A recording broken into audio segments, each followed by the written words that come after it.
అన్నా అని చెప్తే అన్నా అంటావారు నన్ను ఎవడు కాదు ఇదని. కరీంనగర్లోని కాన్పురలో గల న్యూ ప్రజా హెయిర్ స్టైల్లో నిన్న ఉదయం ఒక అమానుష ఘటన చోటు చేసుకుంది. కరీంనగర్ 3 టౌన్కు చెందిన చైతన్య చందర్ అనే ఎస్ఐ న్యూ ప్రజా హెయిర్ స్టైల్లో వర్కర్గా పనిచేస్తున్న రాము అనే వ్యక్తిపై నిన్న పిడిగుద్దులతో దాడి చేశాడు. అదేవిధంగా దుర్భాషలాడుతూ అతనిపై చేసుకున్నాడు. అసలు అది చైతన్య చందర్ దాడి చేయడానికి గల కారణం ఏంటి, అసలు ఏం మాట్లాడాడు, నిన్న ఏం జరిగిందనే విషయం మనతో పాటు వర్కర్ రాము ఉన్నాడు, అతను అడిగి మరిన్ని విషయాలు తెలుసుకుందాం. అన్న చెప్పండి అన్న, అసలు ఏంది నిన్న ఎస్ఐ చైతన్య చందర్ ఇక్కడికి రావడం జరిగింది, ఆ విజువల్స్ కూడా సీసీ కెమెరాలో రికార్డ్ అయ్యాయి. అసలు ఫస్ట్ అతను లోపలికి వచ్చిన తర్వాత ఏం జరిగింది, ఎందుకు దాడి చేశాడు మిమ్మల్ని? నేను ఏమనలేదు సార్, నేను దుకాణం మూసి షాప్ చేస్తున్నా సార్. షాప్ చేసిన తర్వాత ఆయన వచ్చి కూర్చున్నాడు. అంటే మీకు జస్ట్ అని ఇంకా రాలేదు సార్, వస్తాడు అన్నా అని చెప్పిన. అన్నా అని చెప్తే అన్నా అంటావారు నన్ను ఎవడు కాదు ఇదని పిచ్చి మాటలు తిట్టి నన్ను కొట్టి పోయింది సార్.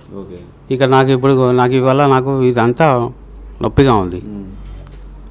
ఆయన సస్పెండ్ చేసినందుకు నాకు సంతోషంగా ఉంది. ఓకే, అంటే ఇప్పుడు ఆయన కొట్టిన తర్వాత కొట్టి వెళ్ళిపోయింది కదా, మీరు మళ్ళీ తర్వాత ఏమైనా పోలీస్ స్టేషన్ కంప్లైంట్ చేయడం జరిగింది? మేము కంప్లైంట్ చేయడం జరిగింది సార్, జరిగింది. పోలీస్ స్టేషన్కి వెళ్ళాం, కంప్లైంట్ ఇచ్చినాం. ఇచ్చిన తర్వాత కూడా వాళ్ళు కూడా రెస్పాన్స్ తీసుకున్నారు. నేను బాగా అది చేయకుండా ఇది చేయకండి అని చెప్పారు సార్. అయినా కూడా మేము ఏం కాలేదు. తర్వాత ఈ తోటి అది ప్రజల్లోకి వెళ్ళిన తర్వాత మా సంఘం వాళ్ళు వచ్చి కొద్దిగా మాకు కూడా సాయం చేస్తామని తిరిగారు. వాళ్ళు కూడా తిరిగిన తర్వాత మేము మళ్ళీ సాయంత్రం పోలీస్ స్టేషన్కి వెళ్ళాం. అక్కడ నుంచి సిఐ ఎస్ఐ అక్కడ రిపోర్ట్ ఇచ్చినాం సార్. ఇచ్చినాక రాత్రి 8:30 వరకు మాకు ఇట్లా సస్పెండ్ చేసారని వచ్చినారు. నాకు చాలా సంతోషం అనిపించింది సార్. అంటే ఆ 3 టౌన్స్ చెందిన ఎస్ఐ చైతన్య చంద్ర ఇంతకుముందు మీ షాప్కు రావడం జరిగిందా, లేకపోతే ఫస్ట్ టైం? లేదు, ఇంతకుముందు వచ్చేవాడు. అట్లాంటి మనిషి ఎప్పుడు నన్ను ఏమనలేదు, నాతో మంచిగానే మాట్లాడేవాడు, చేసేవాడు. కానీ ఆయనే ఆ రోజు ఎందుకు సీరియస్ అయ్యాడో నాకు అర్థం కాలేదు. అంటే యూనిఫామ్లో వచ్చినందుకు సీరియస్ అయ్యావా, అన్న అంటే సీరియస్ అయ్యావా, అన్న అనకూడదా, ఏమనాలి? అన్న అన్నందుకే దాడి చేసిండా? దాడి చేసి ఎన్ని దెబ్బలు కొట్టిండు మిమ్మల్ని? 2 దెబ్బలు కొట్టిండు సార్. ఏమైనా దుర్భాషలు ఆడినా? ఇంకా ఘోరంగా అందరినీ తిట్టిండు, నన్ను 2 దెబ్బలు కొట్టిండు, బయటకు వెళ్ళిపోయిండు. ఓకే, సో తర్వాత మీరు ఎవరికి ఫోన్ చేశారు మరి జరిగిన తర్వాత మా సేటుకి ఫోన్ చేసిన. చెప్తే సార్ గిట్ల అయింది అని అంటే మా వాడు వచ్చిండు. మా సేటు వచ్చిన తర్వాత పోయినాం సార్. సో ఇప్పుడు ఇక్కడ ఈ షాప్ యజమాని కూడా ఉన్నాడు, అన్నతో కూడా మాట్లాడదాం. అసలు అన్న ఏం జరిగింది? ఇప్పుడు మీ కార్మికునిపై దాడి చేశారు కదా, మీకు ఫోన్ చేసి మీ కార్మికుడు ఏం చెప్పిండు? మాకు ఫోన్ చేసి ఇట్లా ఎస్ఐ చైతన్య చందర్ అనేటైనా వచ్చి ఇట్లా నా మీద ఇట్లా కూర్చో అన్నందుకు జాతిని ఉద్దేశించి కూడా అది అని మళ్ళా కొట్టి మళ్ళా మాటలు కూడా తిట్టి మళ్ళీ వాళ్ళ ఇంట్లోలను కూడా తీసినట్టు చెడు మాటలు తిట్టి 2 కొట్టి వెళ్ళిపోయింది సార్. మళ్ళీ దీని గురించి నాకు ఇన్ఫర్మేషన్తో ఇవ్వడంతోనే 3 టౌన్ సిఐ దగ్గరికి వెళ్ళి వాళ్ళకు రాతపూర్వకంగా ఒకటి రిపోర్ట్ ఇచ్చాం. దీనిపైన చర్యలు తీసుకుంటే వారు కూడా దీని గురించి ఎక్స్ప్లెనేషన్ ఇచ్చి అతను మానసికంగా అట్లా ఉన్నాడు అది ఇది అంటే మరి మానసికంగా ఉన్న అతన్ని మరి సివిలియన్గా ఇట్లా డ్యూటీలో ఉంచితే ఇప్పుడు ఆయనను కొట్టిండు, మరి చంపేస్తే ఎవరు బాధ్యత? మరి పోలీస్ అధికారులే పబ్లిక్ని సేఫ్టీ చేయాలి. మరి సేఫ్టీ వీళ్ళని సురక్షితంగా ఉంచే ప్రజల్నే సురక్షితంగా ఉంచడానికి ఉన్న పోలీసులే పబ్లిక్ పైన దాడి చేస్తే మరి దీనిపైన ఎవరు రెస్పాండ్ అవుతారు అని ఫిర్యాదు చేస్తే అతను దాని గురించి మేము తీసుకుంటాం, దీనిపైన కఠిన చర్యలు చేస్తాం, మీకు అపాలజీ కూడా ఇప్పిస్తామని హామీ ఇచ్చారు. అంటే ఇప్పుడు ఈ కొట్టిన విజువల్స్ అని మీరు కలెక్ట్ చేసారా సీసీ కెమెరాలలో? అంటే మీరు ఫస్ట్ కంప్లైంట్ చేసారా ఫస్ట్, లేదా మీరే సోషల్ మీడియాలో వైరల్ చేసారా? నేను సోషల్ మీడియాలో ఫస్ట్ ఈ టౌన్లోకి ఇట్లా వెళ్తే ఇదేమన్నా న్యాయం జరుగుతుందా జరగదా అనే ఉద్దేశంతో ఫస్ట్ ప్రెస్కి రిలీజ్ చేసి, ఎందుకంటే ఆయన ఆన్ డ్యూటీలో ఉన్న అధికారి కాబట్టి మళ్ళీ మమ్మల్ని ఏమన్నా అది చేయొచ్చు అనే భయంతో ఫస్ట్ ప్రెస్ క్లిక్ చేసి మేము సీఎని తర్వాత కలవడం జరిగింది. దీనిపై వాళ్ళు యాక్షన్ తీసుకుంటామని మాకు చెప్పారు.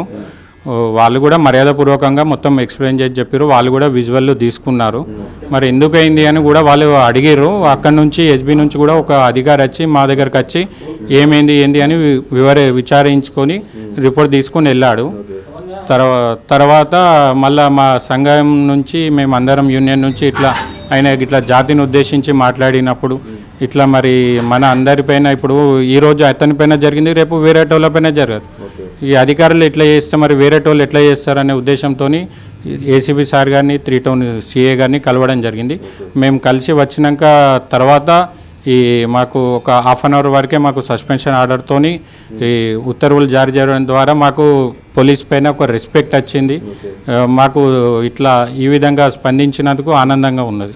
సో ఇది కదా చూసారా, ఎస్ఐ 3 టౌన్కు చెందిన ఎస్ఐ చైతన్య చందర్ నిన్న ఉదయం 7:30 ప్రాంతంలో ఈ షాప్కు రావడం జరిగింది. రాము అనే వర్కర్ అక్కడ క్లీన్ చేస్తున్నాడు. అయితే అన్నా అని పిలిచినందుకు మాత్రమే కేవలం దుర్భాషలాడుతూ పిడిగుద్దులతో అతన్ని గుద్దడంతో అతను చాలా భయాందోళనకు గురయ్యాడు. దానికి సంబంధించిన ఫుటేజ్ మొత్తం కూడా ఈ సీసీ కెమెరాలో రిలీజ్ కావడం జరిగింది. అయితే ఓనర్కి చెప్పడంతో ఓనర్ వెంటనే రావడం జరిగింది. దీంతో పోలీస్ స్టేషన్లో కంప్లైంట్ చేస్తే అతన్ని ఎస్ఐ చైతన్య చంద్రని కూడా నిన్న సస్పెండ్ చేయడం జరిగింది. అయితే ఈ విషయాన్ని బట్టి మనకు ఏమర్థమవుతుంది అయితే చట్టం ఎవరికి చుట్టం కాదు.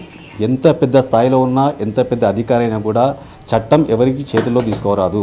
సామాన్య పౌరులను గౌరవించాలి, అందరితో మంచిగా మాట్లాడాలి, అందరికీ రెస్పెక్ట్ ఇవ్వాలి. కానీ అధికార దుర్వినియోగం చేసి ఎవరినైనా ఇబ్బందులు పెడితే మాత్రం అందరికీ కఠిన శిక్షలు వర్తిస్తామని కూడా సిపి గౌసాలం తెలపడం జరిగింది. నిన్న ఈ సంఘటనతో ఇక్కడ జరిగిన విషయం ఏంటంటే వీళ్ళు కూడా ఎలాంటి భయపడకుండా ఆ వీడియోను రిలీజ్ చేయడం, దాంతో పోలీస్ స్టేషన్లో కంప్లైంట్ చేయడం, ఇవి మొత్తం తతంగం జరిగిన తర్వాత పోలీస్ వాళ్ళు కూడా జరిగిన విషయంపై వాళ్ళు విచారణ చేపట్టి తప్పును గుర్తించి అంత స్థాయిలో ఉన్న అధికారిని కూడా సస్పెండ్ చేయడంతో మాత్రం ఇటు కరీంనగర్ ప్రజలు, అదేవిధంగా ఈ షాప్ నిర్వాహకులు, వర్కర్లు కూడా కొంచెం సంతోషం వ్యక్తం చేస్తున్నారు. ఎందుకంటే అన్యాయం జరిగింది కాబట్టి ఆ స్థాయిలో ఉన్న ఆఫీసర్ను కూడా సస్పెండ్ చేయడంతో మాకు పోలీస్ వ్యవస్థ మీద కొంచెం నమ్మకం ఏర్పడింది. ఫ్రెండ్లీ పోలీస్ అని చెప్పుకునే పోలీసులే ఇలా సామాన్య ప్రజలపై దాడి చేస్తే మరి మాకు కష్టం వస్తే మేము ఎవరికి చెప్పాలని కూడా బాధపడుతున్నారు. ఇలాంటివి కనుక పునరావృతం జరిగితే మాత్రం పోలీస్ వ్యవస్థలో ఎంత పెద్ద అధికారైనా, ఎంత పెద్ద ఆఫీసర్ అయినా కూడా వాళ్ళపై కఠినమైన చర్యలు తీసుకుంటామని కూడా సిపి గౌసాలం వెల్లడించడంతో మాత్రం కరీంనగర్ ప్రజలు కొంత ఆనందం వ్యక్తం చేస్తున్న పరిస్థితి కనబడుతుంది. కెమెరా పర్సన్ సంజీవ్తో శ్రీనివాస్, మైత్రి ఛానల్, కరీంనగర్.